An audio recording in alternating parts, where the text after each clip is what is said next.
Buti na lang pala, talagang nakatakas tayo. Kinabahan niya ako. Tignan tayo dun eh. Ito ang aking kwento. Umuwi ako nung gabing yun para ibigay ang kita ko sa kalakal. Masalamat mo.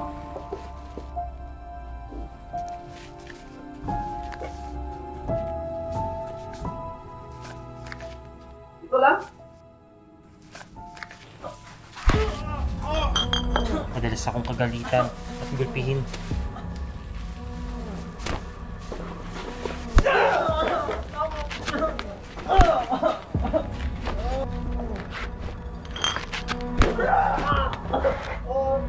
Kasi di ako sumasama sa mga lakad ng tiyugin ko na may mabilisan at malaking pera.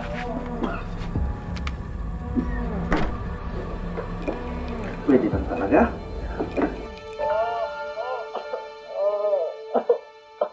Hanggang sa di ko na kinaya yung dinadanas ko sa kanya. Kaya tuluyan na akong umalis at di na nagpakita.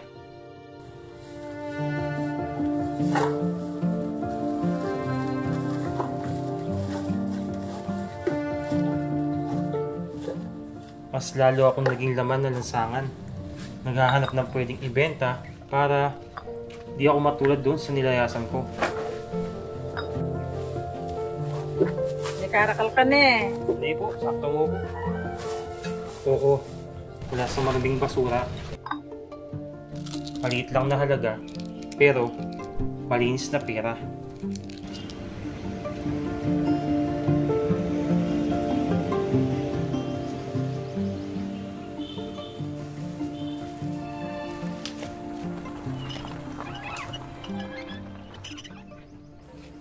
Naramdaman at nakita ko ang dapat at mabuti. Ate, nahulog niyo po. Ay, napulog mo? Dali ah. Bigyan na lang kita. Ay, hindi na po. Sure ka? Oo, sige.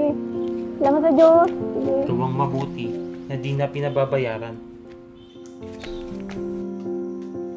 Ako, ikaw, at sila. Sa lansangan, di may iwasan na magtagpo, magkasalubong. Salamat.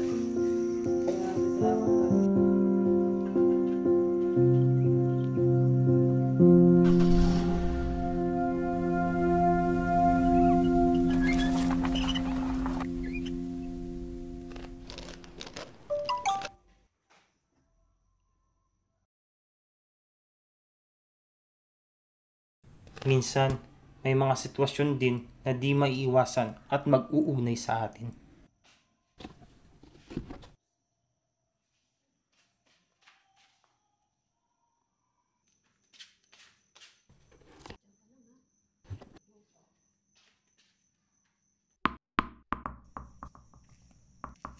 Para magtagpo at magbukas ng mabuting pangyayari. Ikaw yun, di ba?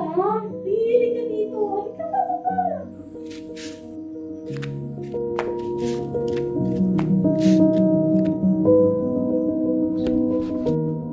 Naramdaman at nakita ko ulit ang dapat at mabuting gawin.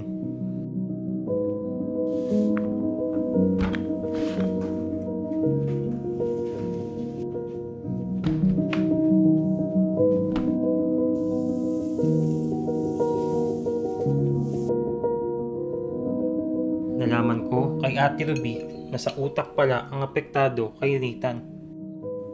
At ang ibang pamilya nila hindi tanggap ang kalagayan niya. Naisip ko, mayaman o mahirap, may kani-kanyang pinagdadaanan pala. Namasukan na ako bilang katulong kina Ate Ruby. Pero higit pa roon ang naging turing nila sa akin.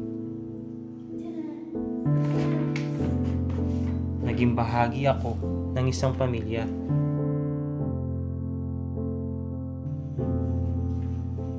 Pinag-aral ako ni ate at tuwing uwian, tumutulong na ako sa mga gawaing bahay.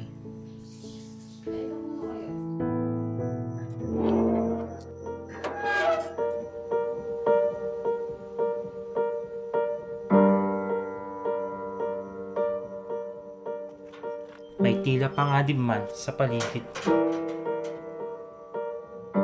Pinapaalala ni Ate Ruby na may mas nakakaramdam at nakakikita na higit sa kalagayan natin.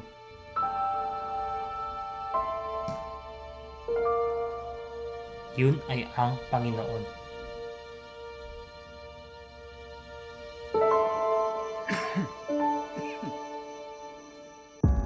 Isang gabi, may masama pala na nakaamba sa amin.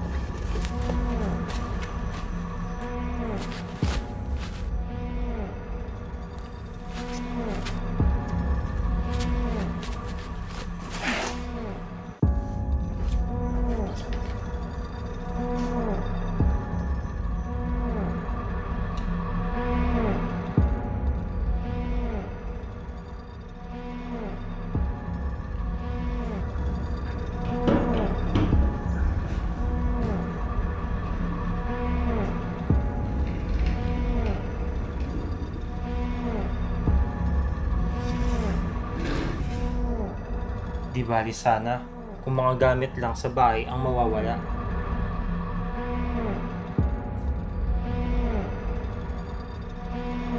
Pero kung buhay, lubhang nakakabahala. Buhay ng isang anak at buhay ng isang ina.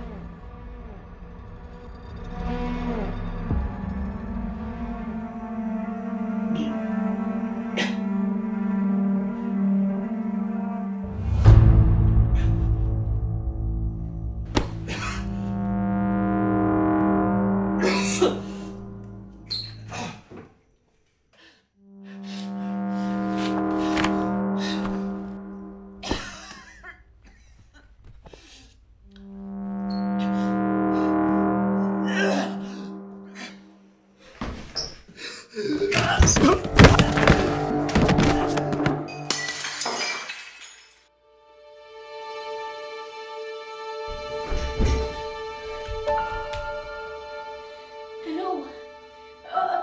Pakibilis lang po kasi pinasok po kasi kami. Opo. Di ko lubos maisip ang nangyari. Sige, mauna na kayo. Sir. Yes, sir. Confirm. Siya yung inaanak natin na miyembro ng kabaga. Pero isa ang tiyak ko, pagligtas ng Diyos sa amin yun. Yun ang nga sa akin. Kaya, ayun, nandito ako.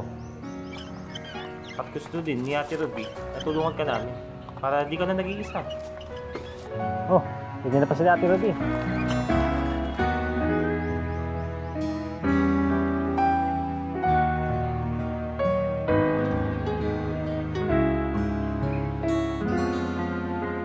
Mapapalad ang mga mahabagin sapagkat sila'y kahahabagan.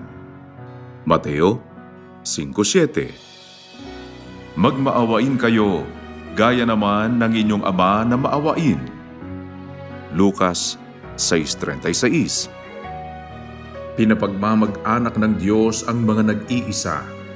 Kanyang inilalabas sa kaginhawahan ang mga bilanggo. Ngunit ang mga mapanghimagsik ay magsisitahan sa tuyong lupa. Awit 68:6.